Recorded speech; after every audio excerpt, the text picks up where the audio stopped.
આજે વહેલી સવારથી રાજ્યના સિનિયર કેબિનેટ મંત્રી, રાજકોટના પ્રભારી મંત્રી શ્રી જીતુભાઈ વાઘાણી જોડે ઇન્ડસ્ટ્રી વિભાગના સૌ સિનિયર અધિકારીઓ, મહેસૂલ વિભાગના સૌ સિનિયર અધિકારીઓ અને ઇન્ડસ્ટ્રી જોડે જોડાયેલા અન્ય બધા જ વિભાગના અધિકારીઓ જોડે રાજકોટમાં અડધા દિવસ માટે રાજકોટની વિવિધ ઇન્ડસ્ટ્રીઝ જોડે એક સંકલનની મીટિંગનું આયોજન કરવામાં આવ્યું છે. આ બેઠકમાં તમામ વિભાગોની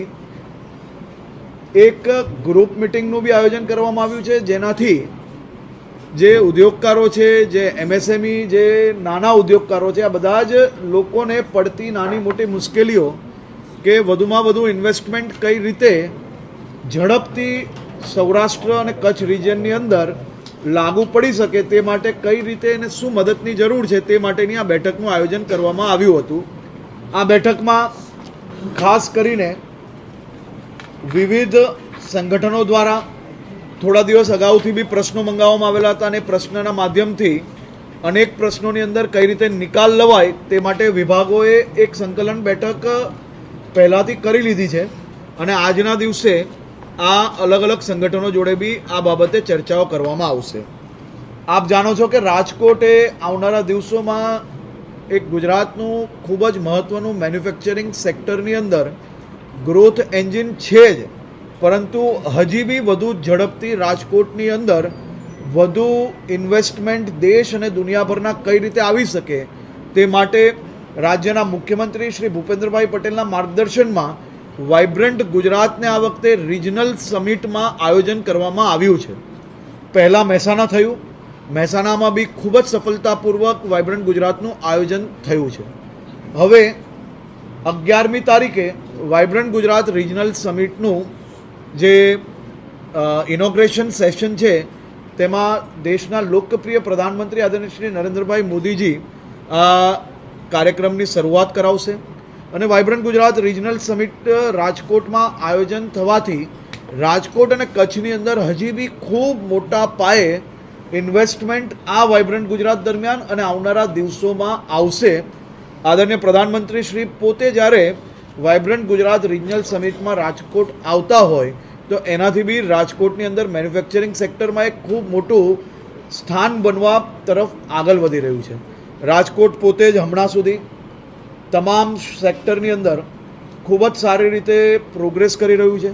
પરંતુ હજી વધુ ઝડપથી કઈ રીતે પ્રોગ્રેસ થઈ શકે તે માટે આજે સૌ વેપારીઓને, સૌ ઉદ્યોગકારોને, સૌ મેન્યુફેક્ચરરોને વધુ સરળતાથી કામ કરી શકે તે માટેની આ બેઠકનું આયોજન કરવામાં આવ્યું હતું. ગુજરાત રાજ્યની ઔદ્યોગિક નીતિની વિવિધ યોજનાઓ હેઠળ આજે 10,435 ઉદ્યોગ સાહસિકોને 956.51 કરોડની રકમની સહાયનું વિતરણ કરવામાં રાજકોટથી આવ્યું છે. સૌરાષ્ટ્ર અને કચ્છના છેલ્લા 7 દિવસમાં 137 ઉદ્યોગકારોને વિવિધ યોજનાઓ જેવી કે ટેક્સટાઇલ ઇન્સેન્ટિવ ટુ ઇન્ડસ્ટ્રીઝ યોજના, પર્યાવરણ યોજના, ઔદ્યોગિક માળખાકીય સુવિધાઓની યોજના, લઘુ ઉદ્યોગો અંગેની યોજનાઓ હેઠળ કુલ રૂપિયા 661.73 કરોડ રૂપિયાનું મંજૂરીપત્ર બી અહીંયાથી આપવામાં આવ્યું છે. હજી બી ઝડપથી જે ઇન્સેન્ટિવ સ્કીમ છે એ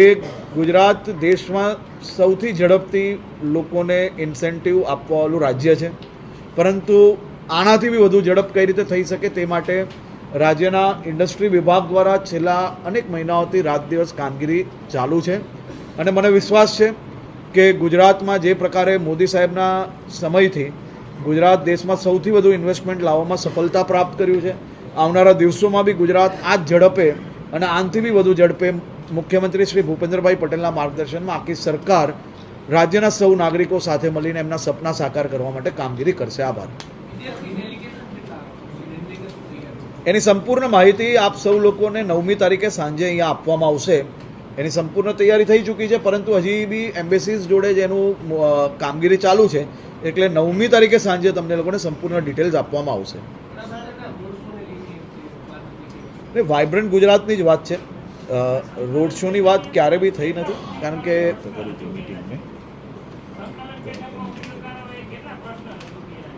હજી પ્રશ્નની બેઠકો તમે જોયું હશે ગ્રુપ વાઇઝ હમણાં મિટિંગો છે જે સાંજ સુધી ચાલવાની છે. અને ખાસ કરીને એ મિટિંગોની અંદર તમામ સિનિયર અધિકારીને હું બી બધાને ગ્રુપ વાઇઝ મળવાનો છું. એ મિટિંગ પછી હું તમને માહિતી આપીશ.